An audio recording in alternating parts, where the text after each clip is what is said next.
तो hello everyone, कैसे हो आप सभी। मैं विजय सिंह चुंडावत आप सभी का राजस्थानी पाठशाला के डिजिटल के इस ऑनलाइन प्लेटफॉर्म पर आप सभी का स्वागत करता हूं। तो हम बात कर रहे थे राजस्थान के एकीकरण की, और राजस्थान के एकीकरण के हमने 4 चरण कंप्लीट कर लिए थे। आज हम बात करने वाले हैं राजस्थान के एकीकरण का 5वां चरण। किसका? राजस्थान के एकीकरण का 5वां चरण कैसा रहने वाला है। तो 5वां चरण ऐसा कुछ खास नहीं है, नॉर्मल है, लेकिन आपको डिसिप्लिन के साथ मेरे साथ जुड़ना है। और जो आप तैयारी कर रहे हो किसी भी चीज़ की, तो अगर राजस्थान के हिस्ट्री के टॉपिक से अगर आप राजस्थान का एकीकरण तो स्टेप वाइज पढ़ना है आपको मेरे साथ। तो चलिए आज के राजस्थान के एकीकरण का जो 5वां चरण है, क्या है 5वां जो चरण है उसकी बात करते हैं। ऐसा कुछ खास नहीं है, लेकिन एग्जाम की दृष्टि से बहुत ज़्यादा महत्वपूर्ण है। इसमें एक कमेटी बनाई गई थी, और कमेटी के बारे में क्या किया था उसके बारे में बात करेंगे। और 5वें चरण में जो पहला जो चरण था, जो जिसका नाम था मत्स्य संघ, उसमें जो जिले शामिल किए थे, जिसकी मैंने आपको एक ट्रिक बताई थी, ए बी सी और डी, अलवर, भरतपुर, करौली और धौलपुर। अब क्या होता है, ये जो 4 जिले हैं मत्स्य संघ के, मत्स्य संघ को 5वें चरण में मिलाया गया। जो वृहद राजस्थान था, चौथा चरण, जो 5वां चरण जो आया संयुक्त वृहद राजस्थान, तो उसमें मत्स्य संघ को मिलाना था। लेकिन जब जो ये मत्स्य संघ पहला जो एक राजस्थान के एकीकरण का जो पहला था, उसमें ये 4 जो रियासतें थी, इनको जब मत्स्य संघ बनाया गया तब इनको पहले ही बोल दिया कि आपको या तो राजस्थान में क्या है, या तो आपको राजस्थान में या आपको उत्तर प्रदेश में किसी में भी मिलाया जा सकता है। क्या बोला? आपको या तो राजस्थान में या आपको उत्तर प्रदेश में किसी में भी मिलाया जा सकता है, ये इनको बोला गया। तो आगे चल के जब 5वें चरण की जब बात आई, तब मत्स्य संघ को वृहद राजस्थान में सम्मिलित करना था। तो आगे मतलब जैसे ही आगे आए ये विवाद हो गया। क्या हुआ कि जो भरतपुर और धौलपुर है, क्या है भरतपुर और धौलपुर,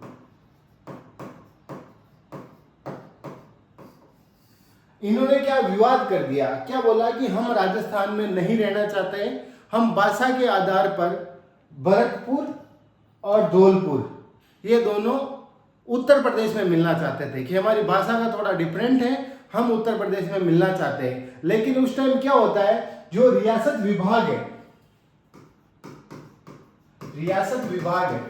रियासत विभाग ने ये डिसीजन लिया कि साहब अगर इनको भाषा के आधार पर हम उस राज्य में अगर उत्तर प्रदेश में इन दोनों को मिलाते हैं, तो जो हमने जो कार्य किया उस पे किए हुए पे सब पे पानी फिर जाएगा।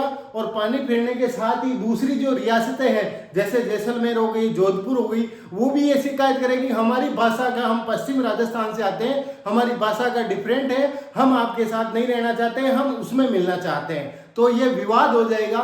तो इसके लिए इनको चारों को क्या है कि जैसे अलवर, भरतपुर, धौलपुर और करौली को रियासत, इनको दिल्ली बुलाते हैं।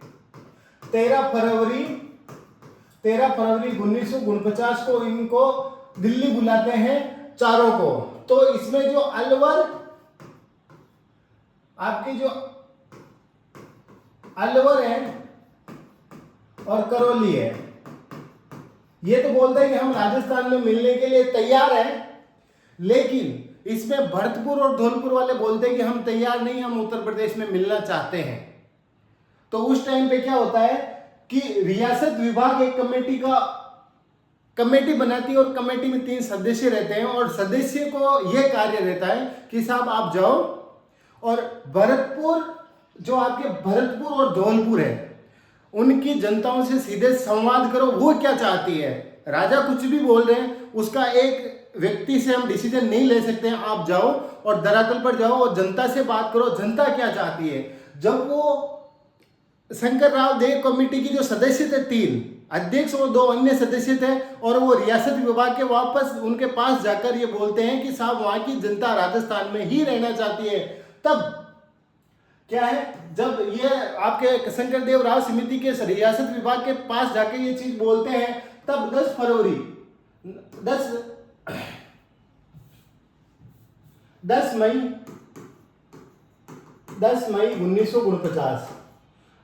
1949 के जो आपके भरतपुर और करौली के जो राजा है, ये बोलते हैं कि हम भी राजस्थान में ही रहना चाहते हैं। उस टाइम क्या करते हैं, तब आगे जाके संयुक्त वृहद राजस्थान का निर्माण होता है। क्या है, संयुक्त वृहद राजस्थान का निर्माण होता है। कब? 15 मई 1949 को।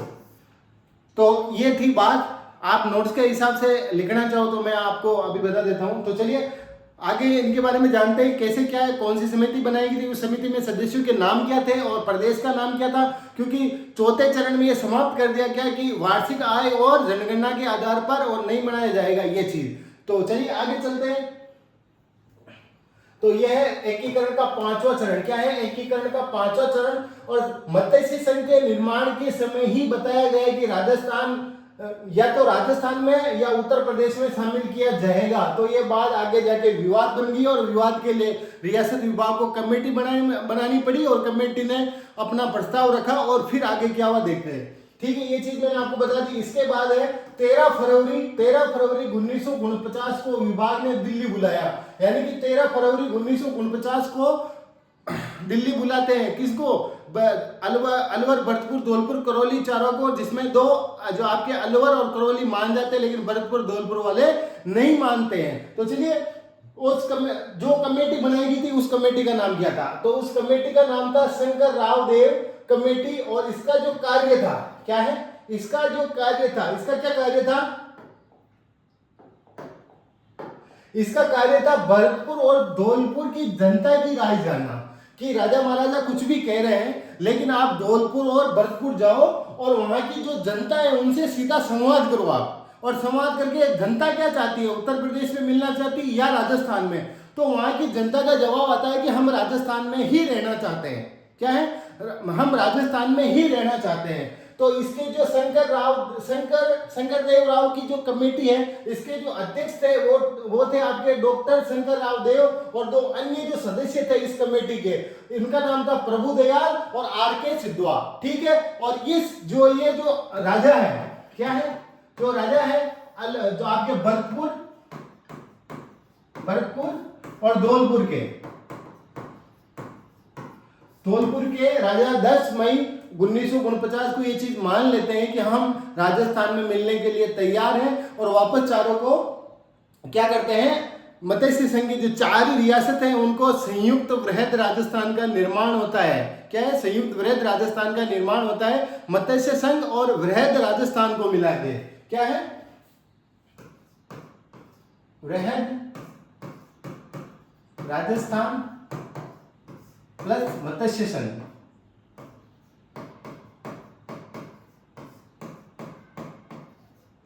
इसको मिला के 5वें चरण का निर्माण होता है,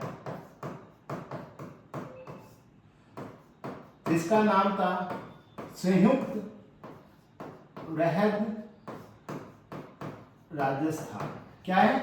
संयुक्त वृहद राजस्थान का निर्माण होता है। वृहद राजस्थान जो 4थे चरण और 5वें चरण में मत्स्य संघ को मिला के संयुक्त वृहद राजस्थान का निर्माण होता है। चलिए जानते हैं प्रदेश का नाम क्या था, मुख्यमंत्री कौन था। तो 5वें चरण की हम बात कर रहे थे, किसकी? 5वें चरण की। और 5वें चरण का जो नाम है, प्रदेश का नाम क्या रखा गया? संयुक्त वृहद राजस्थान। और इसका गठन कब होता है? 15 मई 1949 को। कब? 15 मई 1949 को। और इसकी जो राजधानी थी, ये डिटेल सेम वही रहेगी, क्योंकि आप चेंज नहीं होने वाली है। तो ये चीज को याद रखना, जो चेंज होगा मैं आपको बता दूंगा, और जो भी संशय होगा आपके मन में वो मैं आपको लास्ट में जो जिस चीज पे विवाद है वो विवाद में लास्ट में एकीकरण में जितने भी विवाद है ना, जो संशय के है, जो जितने भी संशय के सवाल है, मैं उनको आपको नोट लगा के लास्ट में लिखा दूंगा। ठीक है। तो राजधानी आपकी जयपुर ही रहेगी, और राज प्रमुख आपके सवाई मान सिंह, जो कि आपके जयपुर के शासक थे कौन? जयपुर के शासक थे। और सवाई मानसिंह सेकंड, ध्यान रखना। और महाराज प्रमुख कौन है? भूपाल सिंह, जो आपके कहाँ के हैं? मेवाड़ के हैं। ठीक है, ये चीज याद में रखनी है। और मुख्यमंत्री हीरालाल शास्त्री। और इसमें क्या होता है कि 5वें चरण में नोट लगा के आप लिख रहा, इसमें शोभाराम जो मत्स्य संघ में, मत्स्य संघ जो पहला जो एकीकरण था मत्स्य संघ,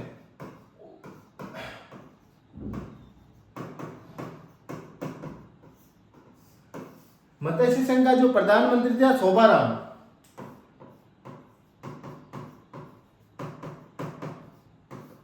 अब शोभाराम को अगर कुछ नहीं बनाए और किसी में शामिल नहीं करे, शोभाराम नाराज होगा और ये विवाद करेगा। इसलिए हीरालाल शास्त्री ने क्या किया, अपनी मंत्रिमंडल में 5वें चरण में शामिल करता है प्रधानमंत्री शोभाराम को। किसमें? 5वें चरण में ये लिखा हुआ है कि इसमें शोभाराम को हीरालाल शास्त्री ने मंत्रिमंडल में शामिल कर लिया, क्योंकि उस टाइम ये मत्स्य संघ का प्रधानमंत्री था और प्रधानमंत्री को मंत्रिमंडल में बिठाना बहुत बेहद जरूरी है। तो चलिए, आज का 5वां चरण कंप्लीट हुआ। कैसा लगा आपको? अगर क्लास पसंद आ रही हो, अगर आपके मन में कोई संशय हो तो आप कमेंट करके बताएं मेरे को, ताकि मैं और मतलब आपके लिए जो कंटेंट लेके आ रहा हूँ, मेरे को जो भी जितना मेरे पास जो कंटेंट है वो आपके लिए लेके आ रहा हूँ। तो आपको अगर वो समझ में नहीं आ रहा या कोई आपके मन में प्रश्न हो तो आप कमेंट करके जरूर मेरे को बताएं। तो चलिए, आज का हमारा जो चरण था राजस्थान के एकीकरण का 5वां चरण आज कंप्लीट हुआ। ठीक है, ये चीज आपको याद रखनी है और कमेटी की आपको याद में रखनी है। ठीक है, शंकर देव कमेटी और भरतपुर धौलपुर की जनता को की मन की बात जानने के लिए कमेटी बनाई गई थी, और कमेटी में कितने सदस्य थे और उनके नाम याद रखना है। और ये 10 मई 1949 को यहाँ के राजा मान गए थे और ऐसे ऐसे हुआ था, इस चीज को याद रखनी है। ठीक है, तो चलिए आज के लिए इतना ही, मिलते हैं कल। क्लास कैसी लगी आपको? चैनल को हमारे को सब्सक्राइब कर देना और वीडियो को लाइक कर देना। थैंक यू सो मच, मिलते हैं कल।